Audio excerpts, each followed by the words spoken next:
Saudações alvinegras, classificados para a próxima fase da Copa do Brasil. Estamos, e o meu nome é Guilherme, antes de mais nada, né? Vou me apresentar. Este é o 28º episódio da Irmandade Corintiana e aqui do meu lado direito está o meu irmão Fábio. Pois é, uma classificação suada, sem grandes emoções, acho, mas como a gente falou aqui enquanto estávamos vendo, hoje era melhor ser sem emoção. Sem emoção era a nosso favor, então sem emoção foi e classificados fomos. Muito bem, esse jogo que deu aquele ar de déjà vu aí, né? Mais uma vez o técnico sai, entra o Carille para jogar contra o Fluminense, mas enfim, o resultado foi outro, ainda bem, né? Ainda bem, e aqui na posição favorita dele, Gibson, do meu outro lado direito. Dessa vez a escrita mudou, cara. Ele estreou com vitória, pelo menos, né, contra o Flu. Você tava brincando, né, Gui, no meio do jogo, falou, pô, esse jogo tá muito chato. Eu falei, pô, chato é bom, cara. 0x0 a gente classifica. Na atual circunstância, chato é legal. Cuidado com o que você deseja. Começa a desejar muita emoção no jogo, pode ser emoção pro lado errado. Né? Tiveram aí três gols no jogo contra o Corinthians, ainda bem, nenhum sem dúvida validado. Todos foram corretamente invalidados, né? Vale falar. Mas essa foi a emoção do jogo, ainda bem.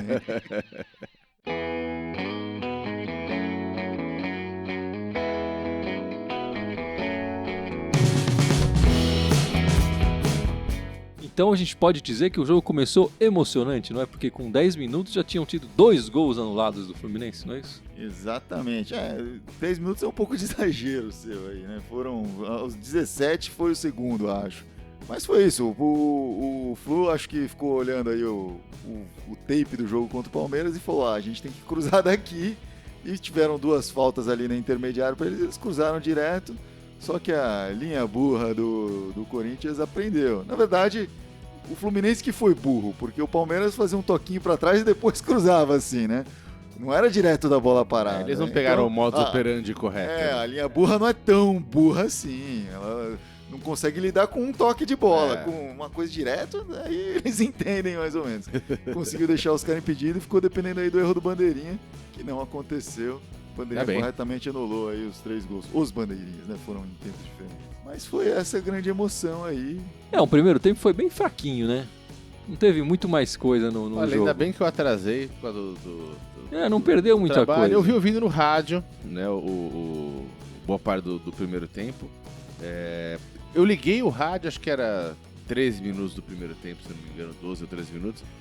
A tempo do narrador falar, o Corinthians começa a melhorar a partir. Eu falei, bom, significa que tomou um sufoco no começo. Eu falei, puta, começou bem. Mas o tempo que eu vivi no rádio, o Corinthians, pelo menos no rádio, me pareceu mais ofensivo, enfim. Não que estivesse levando um grande perigo, mas ocupando mais, tendo mais posse de bola.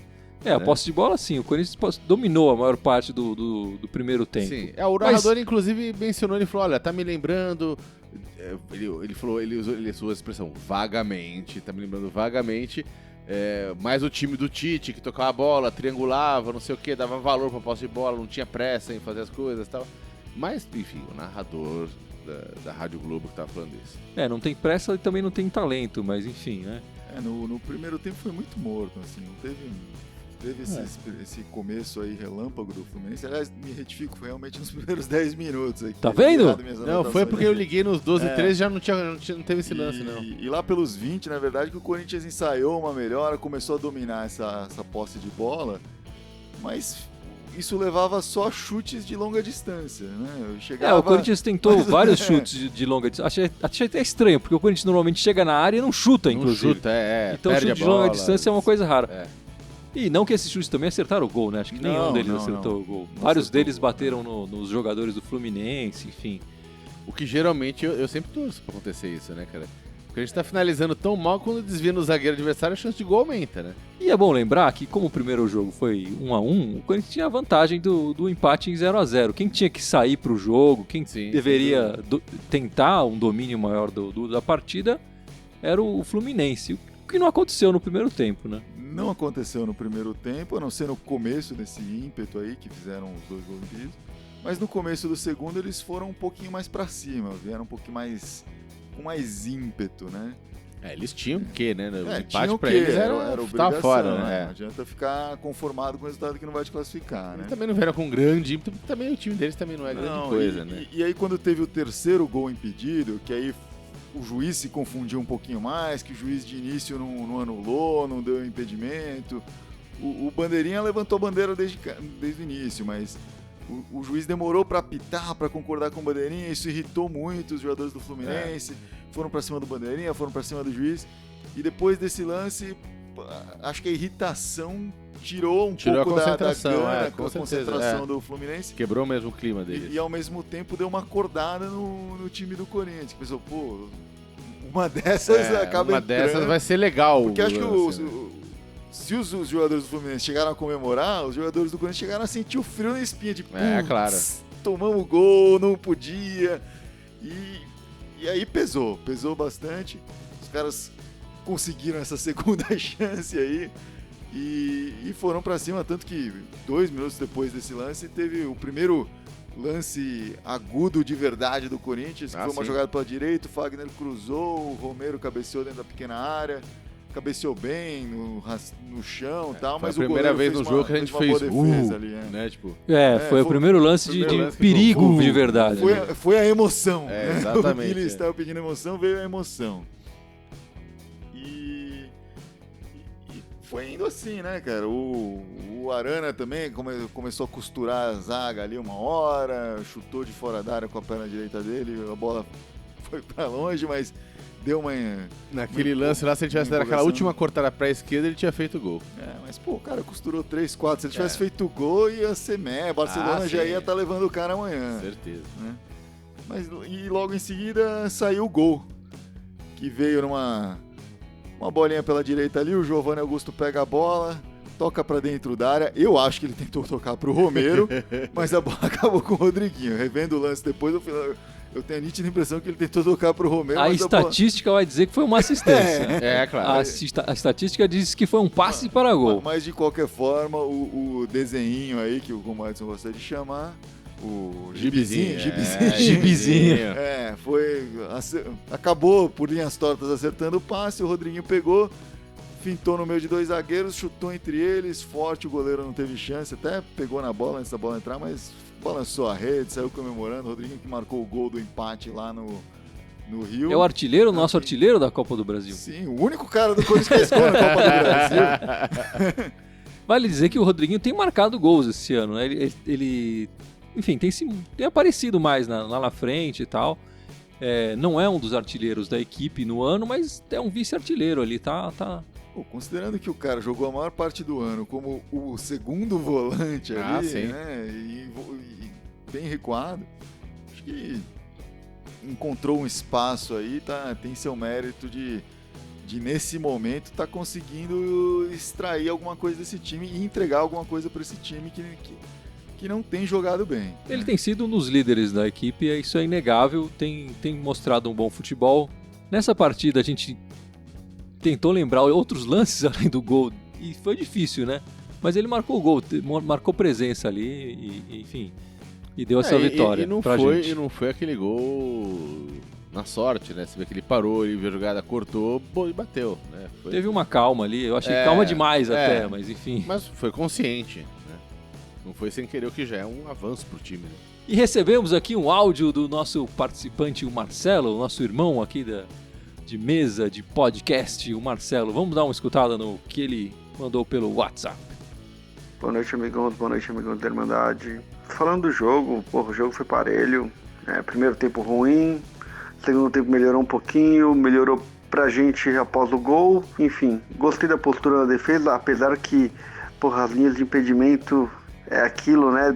Dá um susto atrás do outro, porém, ganhamos, cara. Ganhamos, é sempre importante, ganhamos, se classificamos, e é um jogo por vez.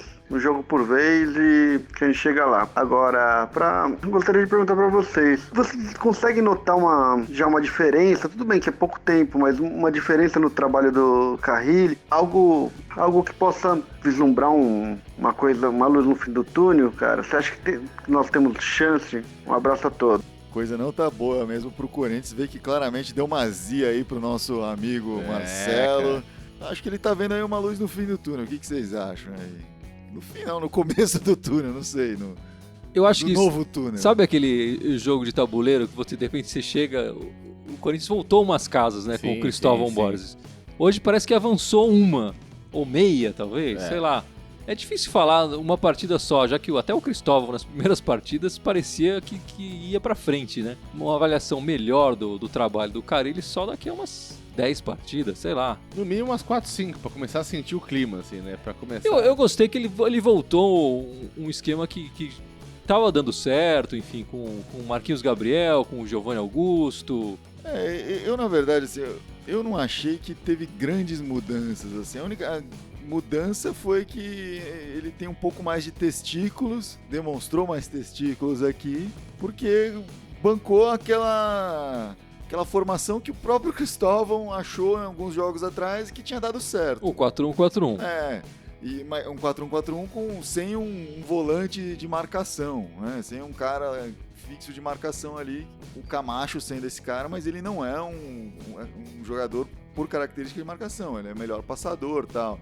E funcionou.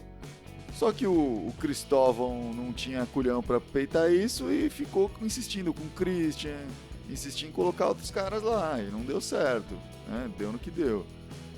Então acho que o Carrilli percebeu isso. Quando que foi o último jogo bom do Corinthians? Foi contra o Sport. Quem que jogou lá? Qual que era a formação? Foi mais ou menos isso. O resto das mudanças que ele fez foi por necessidade. O Gustavo não podia jogar. Mas talvez ele não jogasse, eu não sei, enfim. Não é que o Gustavo está jogando também um futebol maravilhoso. Sei, é uma decisão que ele não teve que tomar. Já estava tomada. Quando contratou o Gustavo, já estava tomada essa decisão. Né? Ele não tinha jeito. O Wendel machucado. Não é que ele falou, o Arana... O Wendel nem no banco tava. Então... Acho que a decisão maior, talvez o Wilson no lugar. Não, o Wilson também tá machucado, não tá? O Wilson também tá com pé nas costas. Não teve. Ele não. A grande decisão que ele tomou foi essa. O esquema tático. O Camacho ali no lugar do Christian. Mas foi só pensar, puxa, quando foi a última vez que esses caras jogaram alguma coisa? Foi lá. Pronto, resolvido. Mas acho que um amigo nosso da Irmandade, um amigo de vocês, mas até. Amigo da tenra infância, tenra adolescência. O grande Pedrão mandou um áudio aqui pra gente também pelo WhatsApp. Vamos dar uma escutada nele. Fala aí, âncora. Boa noite, amigos corintianos. Então, vamos lá comentar esse primeiro jogo do Carrilli como técnico. Olha, o jogo...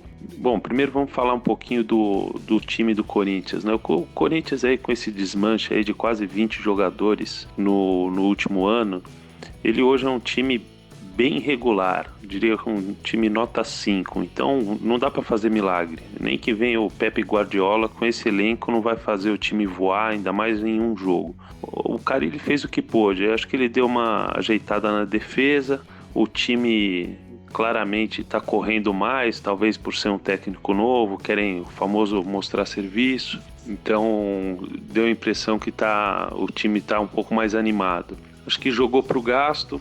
O Fluminense também tem um time no mesmo nível também, aí nota 5. Então a evolução que deu para notar é que tem um pouquinho mais de organização tática do que com relação ao nosso amigo Cristóvão Borges, né? Que parece ser uma ótima pessoa, mas como técnico realmente é muito fraco. Do que vi hoje, o único ponto negativo que eu chamo atenção, eu não gostei de ver, foi a entrada do Williams. Vamos lá, convenhamos, o Williams é um jogador fraquíssimo, não devia ficar nem no banco. Ele, para mim, tá no nível de Cocito, Moradei e Perdigão. Ou seja, não dá para vestir o manto, né? Pelo amor de Deus. O Williams não dá. Reparem que o Williams, ele foge da bola, ele se esconde do jogo. E outra, quando ele toca sempre lateralmente, ele não tem toque objetivo para frente, Não dá. O Williams, pelo amor de Deus, esse cara não devia ter vindo pro Corinthians. E vamos lá, bom, Copa do Brasil, mata-mata, temos aí mais, se Deus quiser, mais 6 jogos. Dá para ser campeão? Dá, sem dúvida, né? É um campeonato aí curtíssimo, né? E aí fica a pergunta para vocês: seria o Carille um novo Eduardo Amorim? Interrogação. Abraços. Seria o Pedrão o novo Avalone? Interrogação. Bom, espero que não, porque esse é corintiano, pelo menos. É verdade. Talvez o Chico Lang. É verdade. Mas eu vou discordar um pouco do Pedrão. O que falou mal do Williams? Eu não vou elogiar o Williams. Mas eu não vou falar tão mal dele assim, porra. O Williams, quando ele já começa muito negativo, desde que ele veio. A gente já não espera nada dele. Na troca com o Marcel, a gente já ficou puto que o Marcel foi embora. Então já. Aí o cara vem, a gente já fala, porra, é o Williams. Williams, perna de pau, cartão vermelho na certa, o cara já entra com cartão amarelo. Comentarista da TV fala isso. O Williams esse já entra com cartão amarelo, praticamente. E, sinceramente, não tá jogando, mas tem desmitificado um pouco isso nessas entradas dele no Corinthians. Pelo menos eu tenho sentido isso. Eu acho que ele não entrou tão mal assim no jogo. Até ele deu um passe pro Romero, que se o Romero fosse um atacante um pouco mais habilidoso, poderia ter transformado em gol ali no final do jogo. O que você acha, Gibson?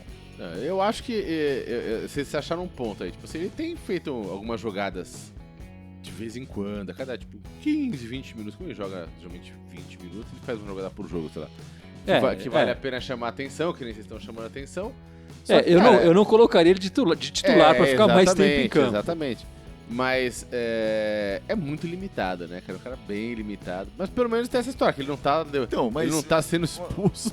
Mas pensando no que foi na declaração aí, o cara foge da bola. Eu não vejo ele fugir da bola. Nos poucos jogos que ele entrou, eu vejo ele sendo um dos poucos caras que naqueles últimos 15 minutos do jogo tá correndo em campo, tá indo atrás do jogo, tá buscando. Eu geralmente vejo mais ele buscando o jogador adversário do que a bola, mas ele tá buscando alguma coisa. E é isso, o Williams não é o cara pra... Ele falou, toca lateralmente. Ele não é o cara pra lançar. Eu não quero que ele lance. Ele tá lá justamente pra isso. Pra tocar pra alguém que saiba fazer. Pra tocar lateralmente a bola e tocar o jogador adversário lateralmente também. Mas aí o Pedrão lançou a pergunta, seria o Carille o novo Eduardo Amorim? Aí lembrando da conquista do Eduardo Amorim, que como interino, o que vocês acham? Eu acho que se ele ganhar a Copa do Brasil, sim. Se ele não ganhar, não, é simples, né? Vamos esperar e aí a gente responde você perdendo daqui a 6 jogos, Como você disse, se tudo der certo, daqui a 6 jogos a gente responde. Mais um irmão mandou um áudio aqui, esse podcast está cheio de WhatsApp, hein? Vamos ver o que o Edson, o corneteiro, uma morda aqui da Irmandade, falou. Boa noite para o pessoal da Irmandade Corintiana. Feliz com a classificação do Corinthians, mas decepcionado mais uma vez com o jogo. O time não foi bem, para variar, com vários lances polêmicos de arbitragem. O Fluminense saiu reclamando do juiz. Destaques aí para Rodriguinho, Marlone. E queria ver com vocês que estão na mesa aí, o que vocês acham dessa formação sem centroavante. Eu acho que pode ser uma boa alternativa para os próximos jogos do Brasileirão. Grande abraço e vamos embora na Copa do Brasil. Bom, num elenco sem centroavante, eu ia falar tem como fazer uma formação com centroavante. Não, agora a gente tem um centroavante, o Gustavo. Não, mas hoje não podia entrar hoje. Sim, não, o único, talvez, centroavante é o Isaac, que tá... Que a gente nunca viu jogar. A gente nunca viu, ninguém sabe, ninguém nunca viu. Acho que é só um nome no papel ali, não é possível. Mas, mesmo assim, eu acho que é uma formação que, não vou dizer pelo que demonstrou hoje, mas que pode, não sei, trazer felicidade. É difícil falar. O Gustavo não se encaixou ainda num jogo de forma contundente, né? Teve um jogo bom, eu acho que o time não se encaixou, né? Mas não é que o time tá encaixado e o Gustavo tá desencaixado. Mas já teve umas 2 ou 3 vezes, cara, em podcasts mais anteriores, acho que uns 10 podcasts atrás, talvez até mais, que eu brinquei com isso, que ele tava naquela fase de substituir, entra o André, sai o André, depois... Eu falei, cara, bicho, é melhor jogar sem ninguém, cara, bicho. Põe 4 ali na frente jogando junto e quem entrar, entrou. né? E de repente dá mais jogo do que ter um cara de ofício ali que não tá fazendo o ofício dele. Talvez o melhor seja entrar com 10 mesmo, joga o primeiro tempo com 10, aí entra um no meio no segundo tempo, porque os nossos caras na frente, principalmente, só rendem quando entra depois, né? Claro. Entra no jogo. Então guarda ali e entra no meio. Joga, sei lá, põe o Kaique lá na frente no começo e aí troca depois. Mas eu acho que essa formação sem um centroavante talvez eu teria mais esperança de ver ela funcionando com um técnico mais experiente, com o Tite, né? Claro, ou Mano, sei lá. O Carille, não sei, enfim. Vamos ver, esse primeiro teste funcionou, enfim, o Fluminense também é um adversário bem fraco, né? Aliás, o Edson chamou a atenção aí para um detalhe importante aí, né? Ninguém quer deixar o Fluminense muito bravo, porque isso pode acarretar alguma virada bizarra aí de medo quando ele vai cair para a Série B da Copa do Brasil, que nem existe, né? Com umas coisas assim. Don't mess with Fluminense. Não mexa com o Fluminense, exatamente. Os jogadores do Fluminense saíram meio bravos e tal. Eu acho que quando eles assistirem o jogo na TV, eles vão entender que principalmente aquele terceiro gol anulado, que foi um impedimento, claro. Eu acho que a expulsão do jogador deles foi meio estranha ali. O juiz talvez tenha sido rigoroso demais e tal, mas... Mas às vezes também tem aquelas conversinhas de campo que o jogador já tinha cornetado o juiz várias vezes, que a gente não tá vendo pela TV, e o juiz já tinha admitido o cara, já tá de saco cheio, do que deu um amarelo pro cara. O cara falou alguma bobrinha e tomou o vermelho na sequência. Mas eu acho que ou eles aceitam ou eles começam a se juntar com o Inter pra fazer aí o kickstart daquele DVD do Corinthians, né? Não é possível. Porque se é pra ficar na reclamação, reclama, pô. E se foi realmente uma... Se eles acham realmente que o resultado do jogo influiu tanto assim, cara, faço tira-tema no fim de semana, né? Vai ter a chance, né? É verdade. O próximo jogo do Corinthians é contra o mesmo Fluminense em Itaquera novamente, né? Itaquera de domingo? Isso, com certeza. Domingo, então. E muito estranho, né? Porque esse será o 6º jogo do Carille no comando do Corinthians. E o terceiro contra o Fluminense. Metade da carreira do cara como técnico do Corinthians, um time paulista. Contra o Fluminense, um time carioca. Impressionante. Muito estranho. Por enquanto ganhou um, perdeu outro, né? Vamos ver. Mas ganhou o de classificação, o que, aliás, em mata-mata esse ano o Corinthians acabava, né, sofrendo na arena. Então, esse foi um bom resultado realmente. Apesar de não ter jogado tudo isso, se classificou, acho que isso é o mais importante. Não é tão fácil assim, historicamente, ser o time da Libertadores entrar na Copa do Brasil e passar. Inclusive, eu ia falar isso, que foi uma coisa que o Pedro comentou. Bom, se tudo der certo, tem mais 6 jogos, tem chance de vencer a Copa do Brasil? Chance sempre tem. Mas a questão pra mim, que vai ser uma questão relevante pra Copa do Brasil especificamente, por causa do regulamento, a história de gol fora, gol dentro, não sei o que de casa, cara, o Corinthians precisa voltar a não tomar gol, que nem não tomava gol. Se não tomar gol, pelo menos tomar pouco gol, e escolher onde tomar esse gol, tomar fora, tomar dentro, já vai ser uma vantagem, né, pro clube. Ele não precisa ganhar nada, não precisa chegar lá e fazer um puta jogo, é 3-0, é jogo que você ganha nesse detalhe. O Fábio tá falando agora, esse ano a gente já foi eliminado 2 vezes, né, lá em Itaquera, as 2 vezes sem perder, né? Por quê? Por causa desse critério de gol fora, gol dentro de casa. Não, e o Corinthians tomou 2 gols nessas partidas eliminadas. Fez 2 e tomou 2, o que é um exagero, realmente. Sim. Mas não perdeu os jogos, enfim, né? Então acho que a questão da Copa do Brasil especificamente... Essa matemática é importante mesmo. Faz toda a diferença do mundo, faz toda a diferença. E acho que se a gente olhar os tempos mais recentes da Copa do Brasil, os times que ganham não são tudo isso. Assim. O Palmeiras ganhou ano passado, tava jogando uma bolinha pequena. O Palmeiras não foi rebaixado ano passado porque um time que perdeu, enfim, se o time que tava atrás ele ganhasse, ele seria rebaixado. Uma bolinha muito pequena e ganhou esse troço em cima do Santos, ganhou bonito. Antes disso, o Atlético Mineiro fazia aqueles eu acredito, né? Aquela história toda lá. Antes disso, o Flamengo ganhou um negócio, aquele time que o Mano caiu do Flamengo de tão mal que tava jogando e tal, enfim. Então sempre é umas histórias assim. Então eu acho que o Corinthians se encaixa nesse contexto Copa do Brasil. De repente convence o Gibson a voltar a gostar da Copa do Brasil, se é que um dia gostou. É a nossa chance de título esse ano, eu diria. Porque no Campeonato Brasileiro não tem tanto mais assim não, acho. Viu? Já vamos suar bastante para voltar para esse Pra G4. chegar no G4 ali já vai ser suador. Outra coisa da Copa do Brasil é que esse G4, de repente, pode nos favorecer também, que pode virar um G5, né? Sem dúvida, é por causa dos times que estão jogando ali os na- times na que Copa estão do ali na frente, todos eles passaram, tirando o Flamengo que já tinha caído antes, todos eles passaram adiante na Copa do Brasil e conforme isso vai indo, vai se configurando aí uma possibilidade mais clara de G5.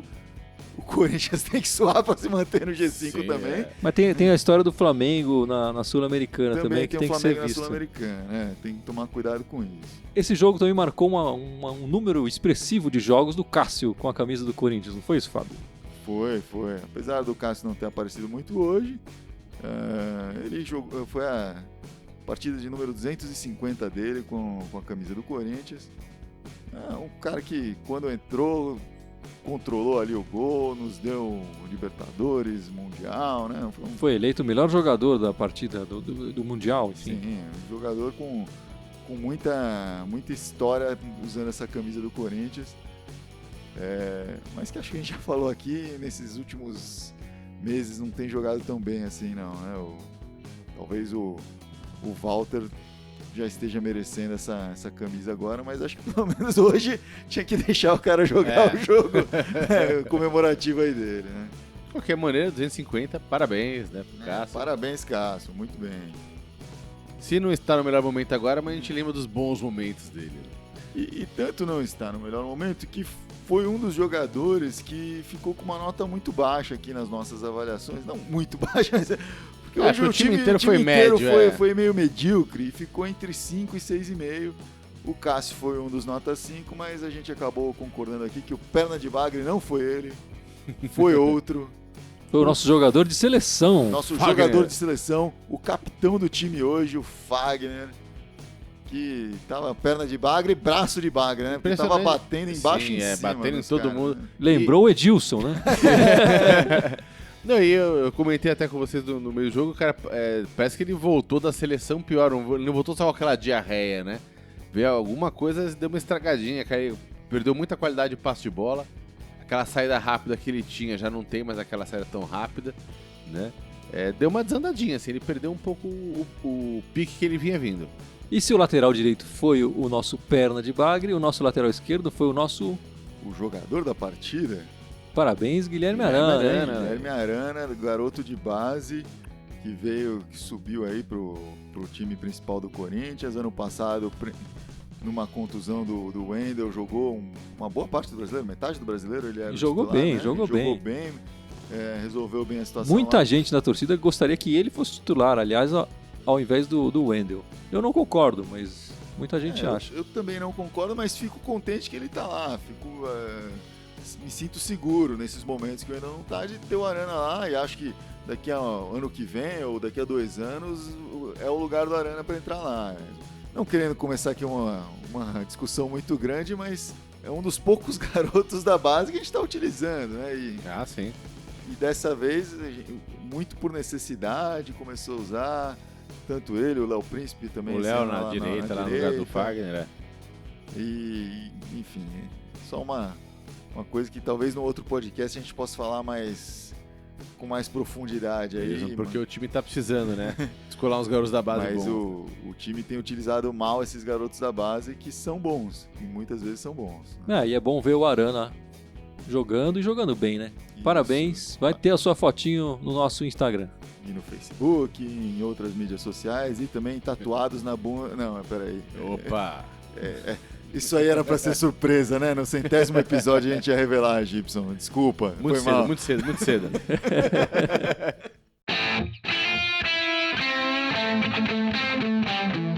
Bom, acho que é isso, né? A tatuagem do Gustavo nem vale a pena comentar muito. Não. Vamos deixar isso para um outro dia, para uma outra história, enfim. Gibson, relembre aos nossos ouvintes as nossas redes sociais, por favor. Tamo em tudo quanto é lugar. Tamo no Facebook, YouTube, SoundCloud, Twitter, mais alguma coisa? Instagram. Instagram, exatamente. Em todos eles, Irmandade Corintiana com TH, exceto no Twitter, que é Irmandade Timão. É isso aí. E um e-mail? Temos um e-mail, não temos? Temos um e-mail, irmandadecorintiana@outlook.com. pode nos mandar e-mail, mande suas impressões do jogo. Aliás, queria fazer um apelo. Hoje a gente notou que a galera não foi tanto no estádio, né? Teve um público um pouco menor aí, 20 mil pessoas na Arena Corintiana, porque a galera tá resolvendo ficar em casa, só ouve os comentários depois da Irmandade Corintiana. Não Exatamente. façam isso.